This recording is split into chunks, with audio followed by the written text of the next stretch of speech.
Vamos lá, pessoal. Então, aqui uma breve atualização da última análise que a gente fez aqui e nós vamos falar um pouco mais especificamente sobre esse movimento aqui no gráfico de 4 horas que suscitou bastante dúvida lá no nosso grupo Família Cripto. Então, vamos só dar uma recapitulada aqui para contextualizar que, em que lugar isso daqui está acontecendo para a gente poder entender melhor esse movimento aqui. Então, vamos lá. Primeiramente, a gente precisa considerar, lá desde o gráfico mensal, que estamos trabalhando no inside bars, numa zona onde é praticamente quase o limite aí para aparecer aquele fundo ascendente aqui da nossa tendência de alta do gráfico mensal. Então, considerando esse inside bars do gráfico mensal, o nosso ponto de suporte uh, está aqui na base do Inside Bars em 32.917. Então, como estamos no Inside Bars, as extremidades do candle anterior também funcionam como suporte, então temos uma zona de suporte bem importante aqui entre 34.322 e 32.917. Ok, visto isso, vamos para o gráfico semanal para a gente entender melhor novamente o que está acontecendo dentro desse inside bars. Como havíamos falado, temos um padrão de equilíbrio. E a tendência predominante de padrões de equilíbrio e qualquer outro tipo de tendência é que elas continuem. Então, a maior probabilidade nesse momento, visto que já temos um topo confirmado aqui, quase um topo duplo desse padrão de equilíbrio, agora vamos buscar por um fundo ascendente contra um dos principais suportes. Essa região de suporte aqui vai funcionar como um suporte para encontrarmos um fundo ascendente do nosso padrão de equilíbrio. Então, até aí tudo bem, estamos contextualizados, claro, também médias móveis exponenciais funcionando como resistência desse movimento, pressionando o preço para baixo, e essa zona de suporte extremamente importante, empurrando o preço para cima. Então, estamos aqui dentro desse range, numa zona de conflito entre touros e ursos. Então, esse aqui é o fronte de batalha, diríamos assim. Então, vamos lá. Aqui dentro do gráfico diário, onde está acontecendo aquele padrão de equilíbrio no gráfico semanal, usamos também o fundo ascendente anterior do gráfico diário como um suporte preliminar desse movimento em 37.356. Ok, então aqui agora, como tínhamos nos distanciado bastante do fundo anterior estabelecido no gráfico diário, tínhamos como maior probabilidade um ponto ideal para os touros segurarem um fundo ascendente acima das médias móveis, o que iria propiciar um ambiente otimista para os touros terem uma credibilidade de entrar no preço, já rompendo o topo anterior, dando continuação nessa tendência e rompendo esse padrão de equilíbrio para cima. Não foi o que vimos, touros não conseguiram segurar o preço na região das médias móveis e avançaram nesse preço, usando então como base até agora essa região de suporte do fundo anterior. Ok, agora com isso extremamente contextualizado, você precisa entender aonde o preço está antes de podermos caracterizar melhor um movimento que é o ponto de dúvida principal agora aqui, como o preço vem se comportando no 4 horas. Então, sem saber aonde isso está acontecendo, sem saber aonde esse movimento do 4 horas está acontecendo, fica extremamente complicado da gente dar qualquer tipo de diagnóstico do mercado com base num movimento intratendências. Então a gente precisa saber principalmente onde isso aqui está acontecendo, e agora sabemos que isso aqui está acontecendo logo acima de um suporte preliminar e acima daquele suporte bastante importante, que na realidade é aquela zona de suporte importante da base do Inside Bars e da base do candle anterior do Inside Bars, que é a nossa zona de suporte mais importante. Visto isso, tínhamos como maior probabilidade, e temos ainda, ela prevalece a maior probabilidade de um fundo ascendente no diário, que é acima desse fundo aqui, que é o fundo ascendente do diário, dada a distância que nós tomamos do topo para o fundo. Então, por que a maior probabilidade de um fundo ascendente? Porque os ursos precisariam devolver toda a força para jogar esse preço direto para baixo, já rompendo o fundo ascendente que foi marcado bem distante dele. Bom, ursos conseguiram devolver esse preço até muito próximo da base do fundo ascendente anterior. E agora, o que conseguimos diagnosticar aqui nesse momento? Desde a última análise, o preço estava aqui nessa região e aqui identificávamos que até então não tínhamos nenhuma sinalização de fraqueza dos ursos para não darem continuidade nessa tendência para baixo. Então, como os ursos ainda estavam sob controle absoluto nessa região de preço aqui, configurando mais ou menos como uma bandeira de baixa, precisávamos de mais um tempo ainda até os ursos demonstrarem algum sinal de fraqueza, que começou a ser demonstrado quando rompemos o fundo anterior e não demos continuação, já puxando para um topo descendente contra o topo anterior. Isso foi um grande sinal de fraqueza dos ursos, porque quando rompemos um fundo descendente de uma tendência de baixa, significa que quem está sob domínio da tendência está conseguindo dar continuidade nela. Porém, se usarmos da força necessária para romper um suporte, todo fundo descendente de uma tendência de baixa é um suporte. Então, precisa de força para carregar essa tendência em continuação, rompendo esse suporte. Então, quando nós temos um suporte que não tem continuação, significa que ursos usaram de força para romper esse suporte e não tiveram força suficiente para continuar a tendência. Por isso, quando vemos fundos em tendências de baixa sendo rompidos sem continuação, temos um grande indício de que a força vendedora já está enfraquecida por não conseguir dar continuidade nessa tendência.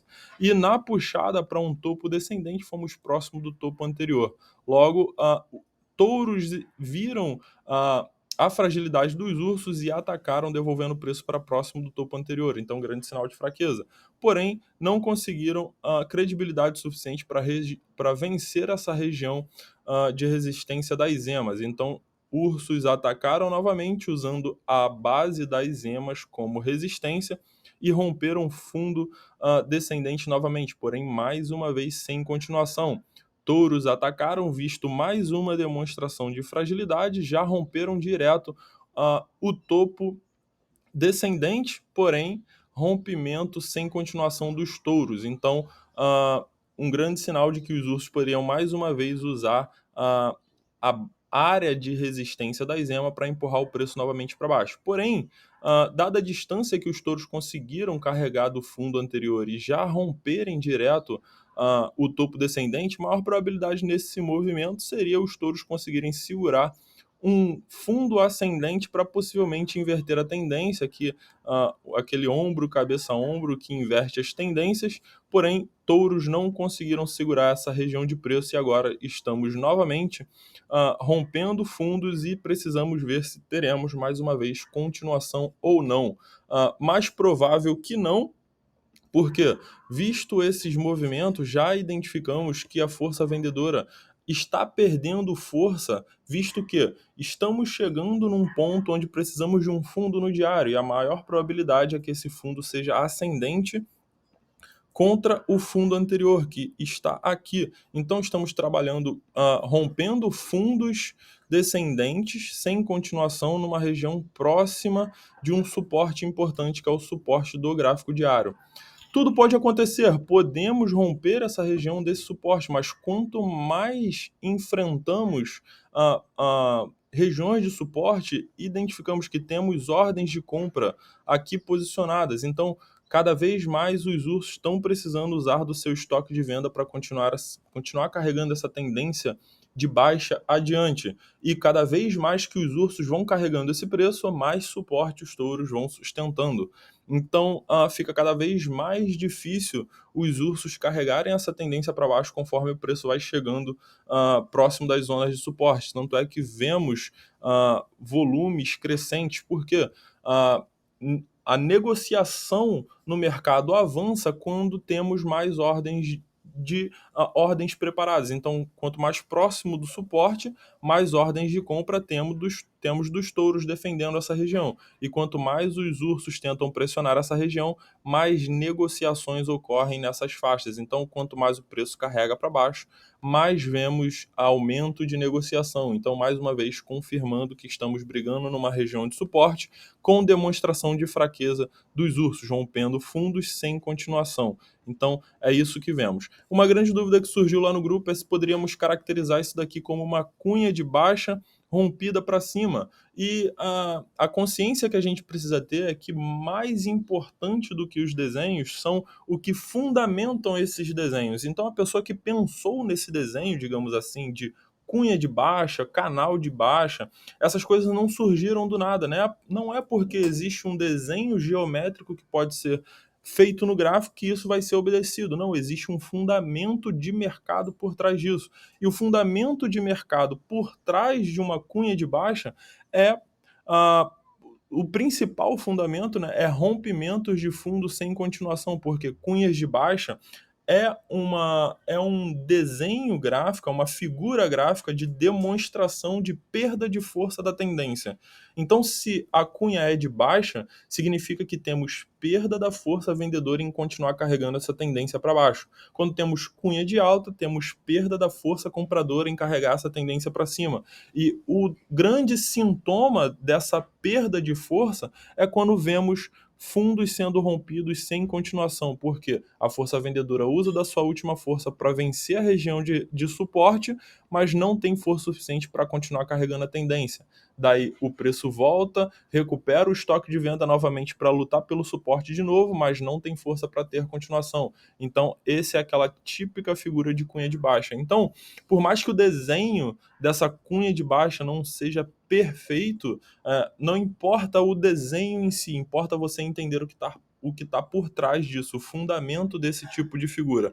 Então aqui, essa figura pode ser considerada assim que ela foi rompida para cima, mas como estamos num mercado de baixa, aqui dentro desse factral onde estamos trabalhando, dentro de um padrão de equilíbrio do gráfico semanal em busca do seu fundo ascendente, vemos o mercado sob controle dos ursos. Então, predominantemente, temos os ursos como força dominante nessa batalha entre touros e ursos. Então, touros conseguiram aqui demonstrar um sinal de otimismo, rompendo essa cunha para cima, inclusive rompendo o suporte do último topo, porém, sem continuação, não temos credibilidade suficiente. Então, no retorno para um fundo ascendente, os ursos já venceram essa iniciativa dos touros em recuperar a credibilidade para a inversão de tendência. Então, ursos defenderam a iniciativa dos touros em inverter a tendência, porém, ursos também já fragilizados nesse fronte de batalha,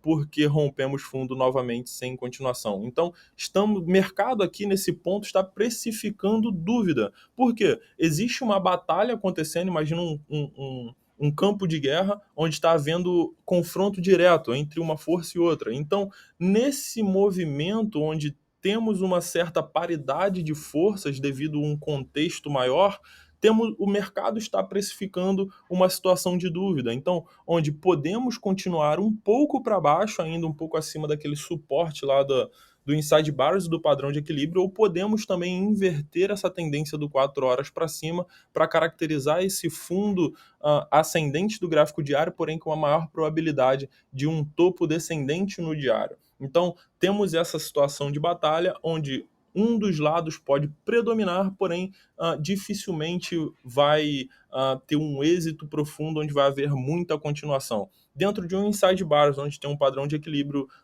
num gráfico menor, que na verdade é o detalhamento do inside bars, a maior probabilidade é que isso continue. Então, a maior probabilidade é que cada vez menos vamos ter volatilidade nesse mercado. E isso é uma forma de precificação de dúvida. E até para complementar aquele contexto geral de guerra, de dúvidas nos mercados internacionais como um todo, não sabemos o que pode ser o resultado de uma guerra, por exemplo, então os mercados vão precificar isso. É claro que algumas áreas de mercado vão inflacionar com falta de demanda de energia, por exemplo, os preços vão para cima de petróleo e tudo mais, de gás, etc.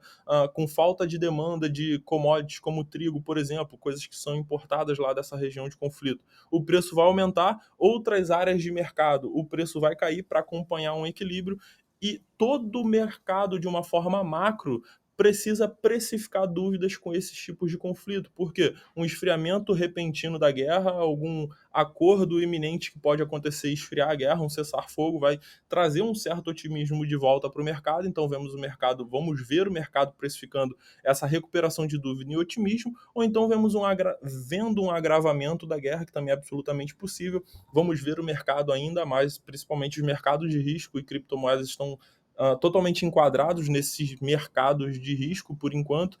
Vamos ver um agravamento das quedas. Então, nesse movimento onde o mundo está em dúvida, isso reflete na economia, reflete nos mercados financeiros, o mercado precifica a dúvida para você. Então, reafirmo aquela consciência de que um trader precisa apenas de um gráfico de preços e saber interpretá-lo de forma coerente para você saber, usando a lente do gráfico, o que está acontecendo no mercado. Isso é absolutamente suficiente para um trader entender o que está acontecendo no mercado somente usando a lente do gráfico. Mas é claro que para isso você precisa entender como os mercados financeiros funcionam.